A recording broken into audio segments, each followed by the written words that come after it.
Hi guys, ఎలా ఉన్నారు? మరో ఇంట్రెస్టింగ్ వీడియోతో మళ్ళీ మీ ముందుకు వచ్చాను. ఈ వీడియో చివరి వరకు చూసి నచ్చితే ఒక లైక్ వేసుకోండి. ఓకే, ఇక వీడియో స్టార్ట్ చేద్దాం. కలవారింటి ఆడపడుచుకి కాకరకాయలు కానరావంటున్నారు మన ట్రేడ్ పండితులు. తెలంగాణలో scam grace government global summit అని ఒక ప్రోగ్రాం కండక్ట్ చేసింది.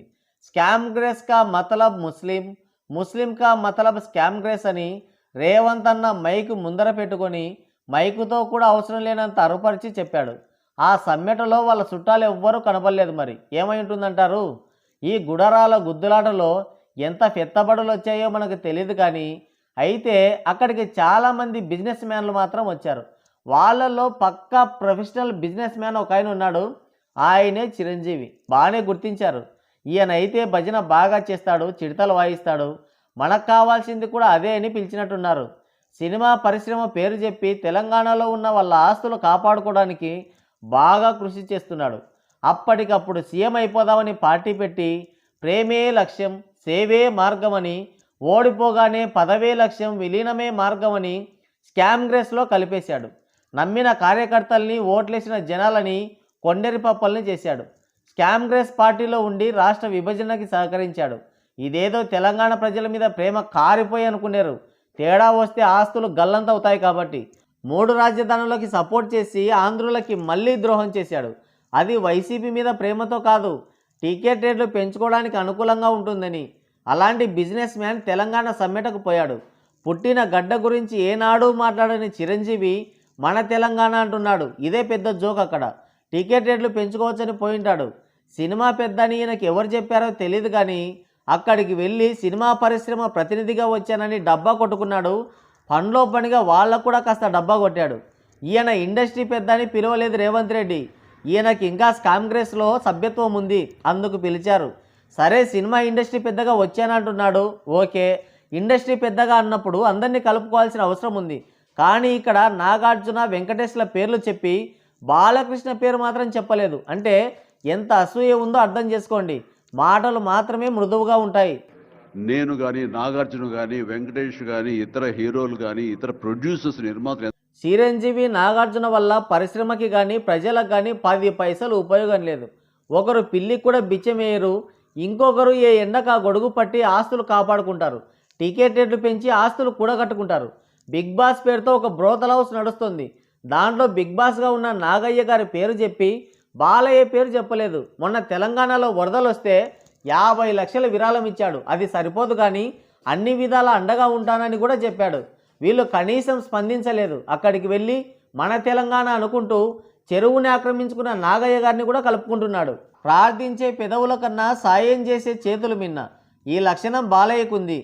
ఇప్పటికీ అటు రాజకీయాల్లో, ఇటు సినిమాల్లో, ఇంకోవైపు సేవారంగంలో అప్రతిహతంగా దూసుకుపోతున్నాడు. ప్రజల మన్ననలు పొందుతున్నాడు. అందుకే జనాల్లో బాలయ్యకే క్రేజ్ ఎక్కువ. కాబట్టి ప్రత్యేకించి బాలయ్య పేరు చిరంజీవి చెప్పకపోయినా వచ్చే నష్టం ఏం లేదు. అది మీ విఘ్నతకి, బుద్ధికి నిదర్శనం. అయితే ఇక్కడ ఒకటి జరిగింది. చిరంజీవి చేతులెత్తి దండం పెట్టినా రేవంత్ అన్న అస్సలు దేకలేదు. ఆ సమ్మెట మొత్తంలో ఇదే హైలైట్. రేవంత్ రెడ్డి గారికి మనస్ఫూర్తిగా నా హృదయపూర్వక ధన్యవాదాలు తెలియజేస్తున్నాను.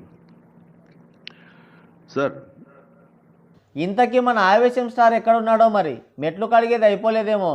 అన్నకి ఇంత అవమానం జరుగుతుంటే ఎక్కడున్నాడో? గోపాలాపురం వీధిబడి వెనక తిరుగుతున్నాడా? లేదంటే చెన్నైలో ట్యూషన్కి వెళ్ళి తప్పిపోయాడా? లేదంటే అంగన్వాడీ గుడ్లు తినడానికి వెళ్ళాడా? దూకేవాళ్ళు ఎవరు పెట్టను నేను నా పార్టీలో చెప్తున్నా. ముందు జంపు చేసేది నువ్వే కదన్నా. ఓహో, ఇంకెవరికి అవకాశం ఇవ్వనంటున్నావా? లేదంటే అలా ఎవరిని పెట్టను, మొత్తాన్ని తీసుకెళ్ళి పొత్తులో కలిపేస్తానంటున్నావా? పర్వతం వంగదు, కొండ లేవదు, సముద్రం సంకనాకదు, కాకి రెట్టేయదు, బర్రె పేడేయదు. ఈ జోకులకేం తక్కువ లేదు.